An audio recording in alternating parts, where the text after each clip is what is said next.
बात यह है कि ये हमारी उम्मीद की भी इनकी इंतहा की भी हद है कि जो राजनीतिक दल आरटीआई के तहत कितना चंदा आया, कैसे आया, ये जनता को बताने से कतराते हैं। उन्हीं से हम उम्मीद करते हैं कि वो काला धन वापस ले आएंगे, चाहे सरकार हो चाहे विपक्ष हो। तो हम प्राइम टाइम में हम बात करेंगे। हमारे साथ मोहम्मद सलीम हैं, सीपीएम नेता, विश्वजीत भट्टाचार्य साहब हैं स्तंभकार, डॉक्टर संबित पात्रा हैं बीजेपी प्रवक्ता, अरविंद विरमानी जी हैं पूर्व चीफ आर्थिक सलाहकार, मुख्य आर्थिक सलाहकार, और पीएल पुनिया साहब हैं राज्यसभा सांसद हैं कांग्रेस के। संबित जी, मैं आपसे जानना चाहता हूं कि ये सब आपने वही कहा लगभग सरकार की तरफ से जो बहुत दिनों से कहा जा रहा था, तो क्या आपने इस बहस के जरिए 100 दिन 200 दिन कितना लाख करोड़ है, इससे अब छुट्टी पा ली आपने?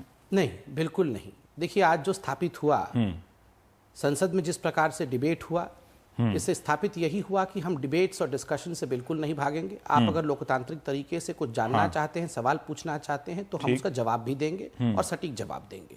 देखिए, जहां तक ये 100 दिन 200 दिन 3 लाख 15 लाख ये सब का विषय है, मैं पार्टी का मैनिफेस्टो लेके आया हूं। आज वेंकैया जी ने भी पढ़ा था, तो मुझे लगता है कि बार बार ये पूछा जाता है तो एक बार ही पार्टी का मैनिफेस्टो पढ़ दिया जाए, और ये आप मुझे अलाउ भी करेंगे। 3-4 लाइन ही है। ब्लैक मनी के ऊपर पार्टी कहती है, by minimising the scope of corruption we will ensure minimisation of generation of black money. BJP is committed to initiate the process of tracking down and bringing black money stashed in foreign banks and offshore account. आगे जो अंग्रेजी में हिंदी में अनुवाद कर देता हूं, 3 line है।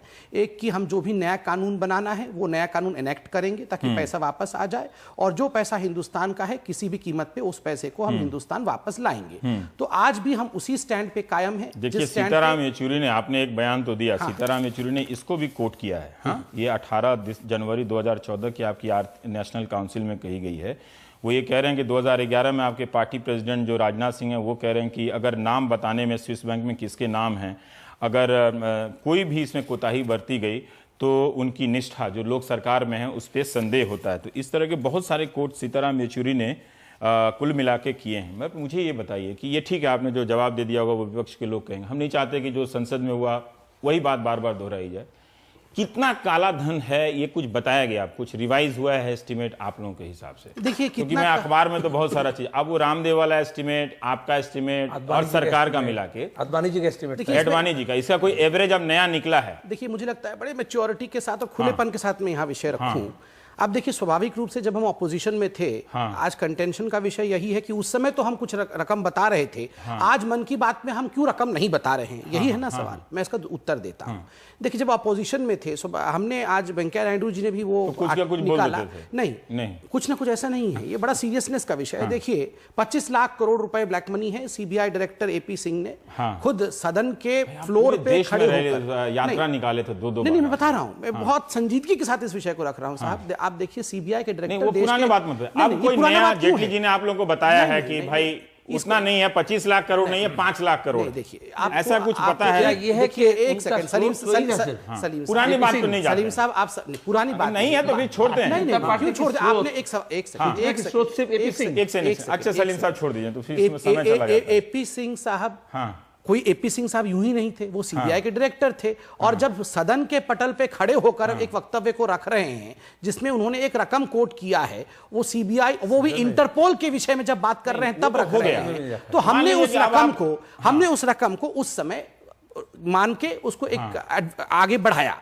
मगर जब हम आज सरकार में और प्रधान, उन्होंने 500 बिलियन डॉलर्स, उन्होंने तो चलिए 1 लाख रुपया जनधन में आपने इंश्योरेंस के रूप में दे दिया, अब बचा 2 लाख रुपया, तो 2 लाख रुपया कैसे देंगे? देखिए रवीश जी, मुझे लगता है आपकी मदद कर दी मैंने, तो 1 लाख का तो हिसाब। देखिए, अगर ऐसे, अगर एक कहते ना प्यूराइल डिस्कशन, मुझे बताइए, बचकाने का डिस्कशन होना है तो मैं भी बचकाने का उत्तर दूंगा। आप मुझे ये बताइए कि अब कोई ऐसा एस्टिमेट है आपके पास, है या नहीं है? उसको सिंपल सा जवाब है, एस्टिमेट होने के प्रोसेस में है।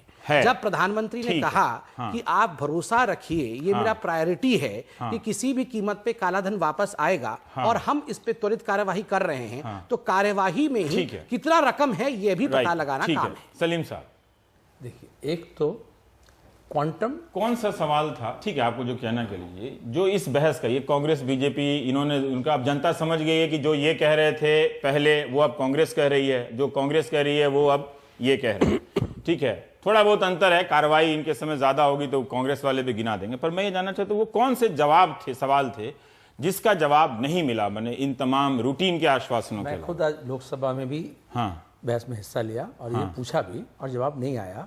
एक तो ये गिना रहा है कि हमने 100 दिन में ये नहीं कहे थे कि पैसा वापस लाएंगे, और ये हमारे मैनिफेस्टो में नहीं है, ठीक है, लेकिन हमने मोदी जी के भाषण में 14 लाख 15 लाख रुपए, अब सबके खाते में कुछ नहीं आ जाएगा 14-15 लाख, अब 3 लाख के वो 14-15 लाख के, जो कहते हैं तो करते हैं, इसका मतलब है मैनिफेस्टो सच कहती है और जो भाषण है वो सच नहीं है, ये माना गया। एक ठीक है। दूसरी बात ये है कि वो कहते हैं कि हमने कार्रवाई करेंगे, ये कहा था, पैसा वापस नहीं लेंगे। तो उसी कार्रवाई पे आप बताइए कि वो उन्होंने कहा कि एसआईटी कायम किए हम। एक आपको मालूम है शारदा जो स्कैम हो रहा है बंगाल में, तो ममता बनर्जी भी पिछले 13 साल से यही कह रही थी कि हमने एसआईटी बना दिए, दोनों एसआईटी एक नहीं है, ठीक है, तो एसआईटी बना देना ही मतलब सत्य में पहुंच जाना नहीं है और रुपया वापस जाना भी नहीं है। दूसरी बात है एसआईटी सरकार ने नहीं बनाई, 23 मई को, ये बहुत इंपॉर्टेंट है, नहीं 23 मई को, ऐसा नहीं मैं बात कर रहा हूँ, अल्टीमेटम दी थी सुप्रीम कोर्ट कि 15 दिन के अंदर एसआईटी बनाओ, क्योंकि पुरानी सरकार वो एसआईटी नहीं बनाना चाह रही थी और वही पुरानी याचिका यही सरकार भी यही देने चाह रही थी। आपने देखा था नाम देने के बारे में, आपने देखा खुद तर्क वही प्रणब मुखर्जी जो कहते सरकार पार्टी इधर से उधर होती है लेकिन सरकार की बात इधर से उधर नहीं होती। मैं एक 100 दिन का चले एक रैशनल होते हैं, एक जिम्मेदार विपक्ष के नाते, ठीक है उन्होंने ऐसा कहा, ये कहा, वो कहा, अब उसका सोशल मीडिया में काफी इंतजाम हो रहा है। मैं ये जानना चाहता हूं कि अरुण जेटली ने एसआईटी के अलावा भी बहुत सारा चीज बताया कि हम स्विस गवर्नमेंट के साथ ये बात कर रहे हैं और जो संधियां हैं वो कर रहे हैं, तो क्या वो काफी नहीं है ये समझने के लिए? क्यों काफी नहीं है आपके हिसाब से ये समझने के लिए कि वो प्रयास कर रहे हैं? यही कारण है, अगर वो प्रयास कर रहे हैं तो क्या किसी सरकार को ये वक्त नहीं दिया जाना चाहिए? यही कारण है कि हम आज विपक्ष अरुण जी के भाषण को पूरा नहीं सुने, राज्यसभा में सुने, लेकिन हमने वॉकआउट कर गए। क्यों कर गए कि वही रिपीटेटिव बात हो रही है। सवाल ये है कि आज डिस्कशन था लोकसभा में कि टू एक्सपेडाइट द प्रोसेस, पैसा वापस ले आने का जो तरीका है उसको एक्सपेडाइट करने का, पिछले 6 महीने में ये नहीं देखने को मिला कि सरकार इसे एक्सपेडाइट कर रही है। वो जो स्विट्जरलैंड ऑफिसर को भेजा गया उसके साथ जो उन्होंने 3-4 चीजें गिनाई, जो 2011 से G20 में प्रधानमंत्री कांग्रेस ने और एनडीए ने जो कहे एक थे एजेंडा अब ये बात साफ है कि ठीक है अंतर्राष्ट्रीय जो समझौते हैं वो अड़चन में हैं, है ना? मैं ये बात आज मैं भी ये रखा, अड़चन को हम समझते हैं जिम्मेदार विपक्ष के नाते। तो क्या सरकार जब ये विपक्ष में थे मोदी जी, ये तो विजनरी लीडर हैं, तो ये अड़चनें है, ये राजनाथ सिंह को, अरुण जेटली को और मोदी जी को मालूम नहीं था। इसका मतलब वो जानबूझकर के जनता को गुमराह किए, वरना उनको मालूम होना चाहिए कानून का प्रावधान किया। जो 20 साल की विजन बता रहे हैं वो 20 दिन बाद क्या होने वाला उसको नहीं मालूम था। इसका मतलब है आप ये भी एक भ्रष्टाचार है। आप अगर असत्य कहेंगे, सत्य के लिए कुछ नहीं छोड़ा सकता, यहाँ देखा सत्य के लिए कुछ नहीं छोड़ना चाहिए। अभी ठीक है अभी लोग पकड़ा गया, इसका उत्तर दे दूं आप अगर कहें तो संक्षेप में। अच्छा ये वाला पॉइंट का नहीं, सबसे पहले कि प्रधानमंत्री ने कुछ भाषण दिया और 15 लाख 12 लाख ये क्लैरिफाई करना बहुत अनिवार्य है, क्योंकि बार बार ये विषय उठ रहा है। इसका वीडियो है, मैं वीडियो भी सुना हूँ, अभी तो क्लैरिफाई कर रहा हूँ, वीडियो मैंने सुना है। प्रधानमंत्री ने एक आंकलन बनाया, जो मैंने अभी रकम रखा था उस पर एक आंकलन बनाया कि इस पे बहुत सारी चिंताएं की गई है। तो क्यों बनाया था? उन्होंने एक डायरेक्टर के बाद एक सेकेंड, इतना रकम है, अगर स्वाभाविक रूप से इतना रकम है तो क्या ये रकम हिंदुस्तान वापस नहीं आना चाहिए? और रवीश जी आप भी मानेंगे कि 2009 से जब यह विषय ही विषय नहीं था, इस विषय को हिंदुस्तान में लाने वाला कौन था? तो भारतीय जनता पार्टी। ऐसा नहीं है, भारतीय जनता पार्टी के जन्म से पहले से। सलीम साहब मैंने आपको इंटरप्ट किया क्या एक सेकंड के लिए? 1974 में वांचू कमेटी बनी थी। सलीम साहब भारतीय जनता पार्टी बनने से पहले मैं किसी को भी इंटरप्ट कर रहा था। देखिए मुझे लगता है असत्य नहीं, रवीश जी ये रहने दीजिए, नहीं जाना। अब आप लोग क्या कर रहे हैं मैं उस पर जाना कि वो अब विश्वसनीय है कि नहीं। इनसे तो नहीं पूछ रहे थे कि क्या कर रहे हैं, आप मुझसे पूरा बताइए, आप उसका जवाब दीजिए। मैंने स्पष्ट रूप से कहा कि नरेंद्र मोदी जी ने जो अपने भाषण में एक पूरा खाका रखा, स्वाभाविक रूप से जो टास्क फोर्स इत्यादि देश में विशिष्ट लोग हैं उन्होंने जो रकम कहा उस रकम के ऊपर एक खाका रखा गया, जागृत लोगों को किया गया। मगर एज अ प्रधानमंत्री जब कमान उनके हाथ में है, बागडोर उनके पास है, स्वाभाविक रूप से ये बहुत अनिवार्य है कि एक बहुत रेस्पॉन्सिव रकम कोट करना पड़ेगा। आकलन तो बता ही सकते थे कि इतना काला धन है, 4 लाख करोड़ नहीं है, जो 60 वर्षों में कैलकुलेट नहीं हो पाया वो जरूर होगा। 60 वर्षों में ही कैलकुलेट है, ये हिंदुस्तान का कैलकुलेशन, ग्लोबल फाइनेंशियल इंटीग्रिटी का कैलकुलेशन। आप ये कह रहे हैं कि आपने गलती कर दी, वो एपी सिंह डायरेक्टर जो सीबीआई के हैं उनके बात पर भरोसा करके नहीं करना चाहिए। का काम होता है कि जिन विषयों पर कार्यवाही नहीं हो रही है, जिन विषयों पे पब्लिक मूड है उसको जागृत करके पब्लिक में जागरण करना। पुनिया साहब मैं आ रहा हूं विश्वजीत में। पुनिया साहब एक बात बताइए कि अब आप भी देख लिए कि सरकार में थे तो क्या मजबूरियां थी, अब विपक्ष में रह के भी आप देख रहे हैं कि नई सरकार की क्या मजबूरियां हैं। जब आप ये समझते हैं तो फिर अपनी राजनीतिक प्रक्रिया में या प्रतिक्रिया में आप इस सरकार को मौका क्यों नहीं देते? आपकी या फिर जो जेटली साहब कर रहे हैं, कम से कम उसी में आपको भरोसा होता कि हाँ ये किया जा रहा है। कुछ तो वो कर रहे हैं जो बता रहे हैं कि हाँ ये किया जा रहा है, तो अब तो आपको कोई शिकायत नहीं होनी चाहिए ना कि दोनों आप दो अलग अलग समय में एक ही बात कह रहे थे, तो आप दोनों भाई भाई हैं इस मामले में। देखिए, वो जो कर रहे हैं वो कोई साफ सामने नजर नहीं आता। और मैं आपको बता दूं, बार बार कहा जा रहा है कि नहीं हुआ नहीं हुआ, तो अभी 92 कंट्रीज के साथ 92 देशों के साथ संधि है, डबल टैक्सेशन अवॉइडेंस ट्रीटी। और उसमें एनडीए की सरकार, जब अटल बिहारी वाजपेयी जी थे प्रधानमंत्री, उनके दौरान कार्यकाल में 17 देशों के साथ संधि हुई, जिसमें स्विट्जरलैंड की भी उसमें संशोधन वाली संधि थी। तो ये सब इनको जानकारी थी कि इसकी क्या प्रक्रिया है। और जब बयान दे रहे थे चुनाव से जस्ट पहले, तो ये जिम्मेवारी इनके पास होनी चाहिए, क्योंकि ये सरकार में रह के इनको जानकारी है कि इसके बारे में क्या है। अब मैं ये बात करना चाहता हूं, आप बार बार कह रहे हैं कि साहब वो एपी सिंह साहब ने एक फिगर दे दी थी और इस वजह से वो कर दिया था। हाँ। मैं ये जानना चाहता हूं कि आप उसके आधार पर, जो सूचना के आधार पर, जो एक्सचेंज ऑफ इंफॉर्मेशन के आधार पर आप टैक्स वसूल करते हैं करके और या प्रोसिक्यूशन करते हैं, कौन सा स्टेप इन्होंने उठाया किसी से संधि की कि इन पैसे को हम वापस हिंदुस्तान में लाएंगे? ऐसा तो कोई भी संधि इन्होंने नहीं की। ये बता दें, अगर स्टेप उठाया हो, एक नए पैसे का अगर उस पर कार्रवाई हुई हो कि बाहर जो पैसा हिंदुस्तान का है काला धन मान लिया जाए, तो उसको वापस लेके हिंदुस्तान में आएंगे ताकि वो गरीबों में बांट देंगे 15-15 लाख के हिसाब से, नहीं तो 2-2 लाख 3-3 लाख के हिसाब से आ जाएगा। तो वो कोई प्रोसेस इन्होंने नहीं शुरू किया।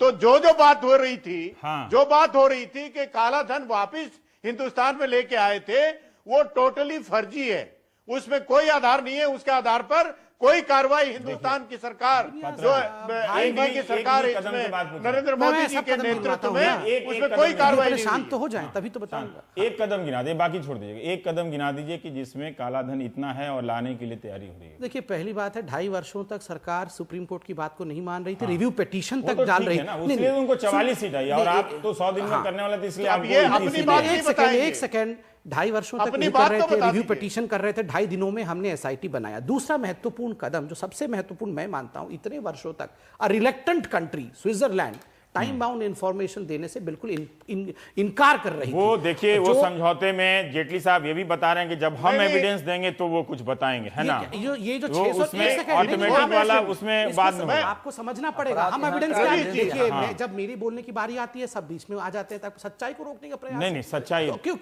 बोलने दीजिए, सच्चाई अगर है तो सिर्फ और सिर्फ आपके साथ। मुझे बिल्कुल मेरे साथ है सच्चाई, इसीलिए मैं बिल्कुल बोलना चाहता हूं।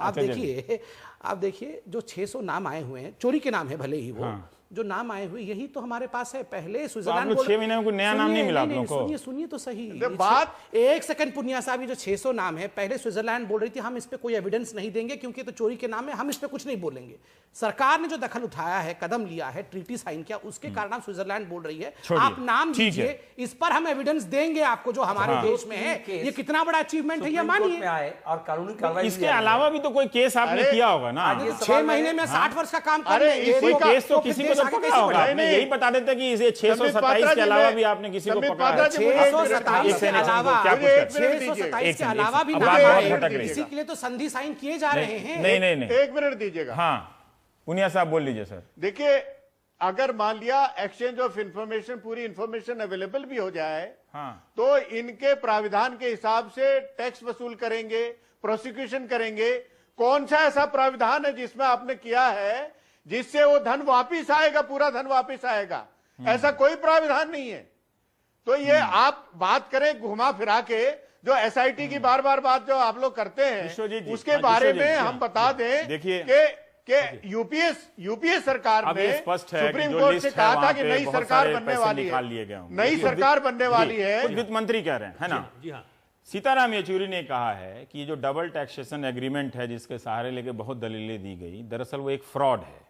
वो कैपिटल गेन टैक्स पे भी एक तरह से रियायत देता है और दोनों देशों में एक वो दूसरा उसका मकसद है, इसमें घसीटा जा रहा है, जो अदालत में भी ये दलील नहीं टिकी। जी हाँ। मैं ये जानना चाहता हूं कि जो भी जवाब मिला उस जवाब से क्या आप संतुष्ट हैं कि हाँ ये 3-4 ऐसे स्टेप हैं जो सही दिशा में ये काम कर रहे हैं? भले वक्त लग जाए, आप छोड़ दीजिए 100 दिन वाला, अब उसका क्या हुआ, या उन्होंने कुछ ऐसे मुद्दे को टाल दिया, कालीन के भीतर छिपा दिया, जिसपे वो बोल नहीं रहा, जिससे आपको उनकी ईमानदारी या निष्ठा पे शक है? रवीश जी, ये टालने वाली ही बात है। हाँ विश्वजीत, ये सारा मुद्दा जो संसद में चल रही है, इतना इसका लेवल मेरा हिसाब से इतना निम्न लेवल है, क्योंकि बेसिक इशू जो है पुनिया साहब ने अभी जो बताए, वापस लाने का कोई प्रावधान है ही नहीं। आप $1 आप ला नहीं सकते। काला धन वापस लाने का मतलब यह नहीं है कि इंडियन रुपी ले आए, स्विस बैंक में कोई रुपी नहीं रखता है। और काला धन वापस लाने का मतलब है $, Swiss franc, pound sterling, euro. Ravish ji, इसमें इनकम टैक्स का पावर इज 0। एनफोर्समेंट डायरेक्टरेट, आप सुनिए प्लीज, मैंने बोलने दीजिए। हमारे देश की जनता को यह जानना बहुत ही जरूरी है। $1 काला धन नहीं आएगा। और ये पार्लियामेंट में डिबेट क्या चल रहा है? ये डिबेट क्या चल रहा है? हिंदुस्तान का सबसे बड़ा डेमोक्रेसी में कांग्रेस बोलिए, बीजेपी बोलिए, सीपीएम बोलिए, कोई ये मुद्दा उठा नहीं सकता। आप काला धन वापस नहीं ला सकते, आपको उसका लिए कानून का संशोधन करना पड़ेगा। इसलिए ये लोग पूछ रहे हैं कि ला देंगे, इन्होंने कहा था कि हम ला देंगे। मेरा ये कह रहे हैं कि कानून में बदलाव गुमराह किया जा रहा है। बैंकिंग सीक्रेसी का एरा अब चला गया है। जनता को गुमराह किया जा रहा है। बैंकिंग सीक्रेसी हो, आपको चाहे सारा दुनिया के इंफॉर्मेशन में मिल जाए, लेकिन आप काला धन जब तक न हिंदुस्तान का कानून जब तक आप संशोधन नहीं करेंगे, हमारे prevention of money laundering act में आपको पता है क्या क्या वहां पर ऑफेंस है? Suppression of immoral traffic, prostitution, ठीक है, वो क्या मनी लॉन्ड्रिंग होता है? फॉरेन एक्सचेंज मनी लॉन्ड्रिंग नहीं है, टैक्स इवेशन मनी लॉन्ड्रिंग नहीं है। और पार्टिसिपेटरी नोट से काला धन हिंदुस्तान में सबसे ज्यादा आ रहा है। आप जब एक बैंक में अकाउंट खोलना चाहते हैं, जो गरीब लेफ्ट ने कहा है कि ऑन रिकॉर्ड उनकी पार्टी मांग करती है, जो 5 ने कहा है कि पार्टिसिपेटरी नोट लेवल करते हैं। इसलिए बोल रहा हूं बिरमानी साहब, मैं आपसे जानना चाहता हूं, एक सेकंड, आपने ये सारे राजनीतिक पक्ष सुन लिए, ठीक है, इसमें एक पक्ष गलत लगता है, एक पक्ष सही लगता है। मुझे आप ये बताइए कि जो हिंदुस्तान में, अरुण कुमार ने हिंदू में लेख लिखा था कि 90% काला धन तो यहां है, ठीक है, ये जो सारे जवाब मिल रहे थे वित्त मंत्री की तरफ से या विपक्ष की तरफ से सुझाव दिए जा रहे थे, क्या आपको उन सुझावों या जवाबों में वो तत्व नजर आया कि जो हिंदुस्तान के भीतर 90% काला धन है उसको निकालने की भी कोई बात हो रही है, या उसको निकालने में बहुत सारी कानूनी अंतर्राष्ट्रीय संधियां अड़चन पैदा कर रही हैं? देखिए, एक तो ये जो नंबर्स हैं कई बार ही देखे हैं, ये जो नंबर्स बनाता है उसका इंसेंटिव होता है कि जितना बड़ा नंबर बने उतना अच्छा है। मुझे याद है 1991 में एक एमनेस्टी स्कीम बनाई थी, और उस एमनेस्टी में कई लोगों ने बड़े बड़े एस्टिमेट दिए थे। अब मुझे एग्जैक्ट परसेंटेज याद नहीं है, पर उस जो एस्टिमेट्स थे उससे तकरीबन 1/10 भी नहीं आया था।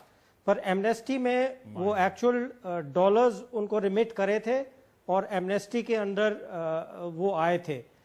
तो एक तो ये बात है, ये जो नंबर्स हैं ये बहुत वेग हैं, ये बहुत मुश्किल हैं एस्टिमेट करने। दूसरा जो आपने क्वेश्चन पूछा डोमेस्टिक वर्सेस फॉरेन, जी क्लियरली ये सबको, जो हम करप्शन को स्टडी कर रहे हैं कितनी देर से, तो एक चीज़ है कि ये टैक्स एवेजन से जो काला धन बनता है, ये टैक्स एवेजन से प्रोपोर्शन कम होता गया है, करप्शन का बढ़ता गया है। तो मच लार्जर प्रोपोर्शन, अब आज कंपेयर करें से 20 साल पहले, तो much larger proportion is now coming from corruption. और तीसरी बात है कि ऑब्वियस, करप्शन। और सबसे कन्वीनियंट मेथड जो हमें सबको पता है, अगेन हम इन्वेस्टिगेट करते हैं, बात करते हैं, वो है लैंड में। तो ज्यादातर जो करप्शन होती है और सारी अक्रॉस द बोर्ड होती है। कई लोग समझते हैं कि खाली जो बड़े अमीर हैं वो कर रहे हैं करप्शन। करप्शन छोटे से लेके ऊपर तक हो रही है। तो कन्वीनियंट यही होता है कि लैंड खरीद लो। तो lot of the black money of course is in land. तो उसके लिए लैंड लॉज, लैंड पॉलिसी, कई चीजें सुधारनी पड़ेगी अगर उसका कुछ करना है। विरवानी साहब, मेरा यही सवाल था आपसे कि इन सब संदर्भों में क्या आपको लगा कि सरकार इस पहलू में कुछ अपनी इच्छा जता रही है या पहल कर रही है? आज जवाब ना दिया हो, लेकिन पिछले 6 महीने में कोई कदम उठाया हो, उन सब के को याद करते हुए आप बता सकते हैं? देखिए, ये बहुत पॉलिटिक्स मैं सुन रहा हूँ 25 मिनट से, तो ये पॉलिटिक्स की चीज़ों में तो मैं बिल्कुल नहीं आना चाहता। पर मेरा पॉइंट जो है कि ये इसकी बात करनी ज़्यादा आसान है, एक्चुअली जो उसको लाना पड़ता है तो बहुत मुश्किल है। मैं कह रहा हूँ एमनेस्टी में नहीं आया तो जाको उसको इन्वेस्टिगेट करना, उससे लाना, क्योंकि वो लोगों के नाम पे है, वहां पे लीगल प्रोसेस करने पड़ेंगे। हाँ, वॉलंटरी डिस्क्लोजर में तो लोग ले आए और यहाँ रख दिया। तो फिर इस अगर वहां पे लोगों के बैंक अकाउंट है, वो है, वो ऐसे ही थोड़ी गवर्नमेंट को हैंड ओवर कर देंगे।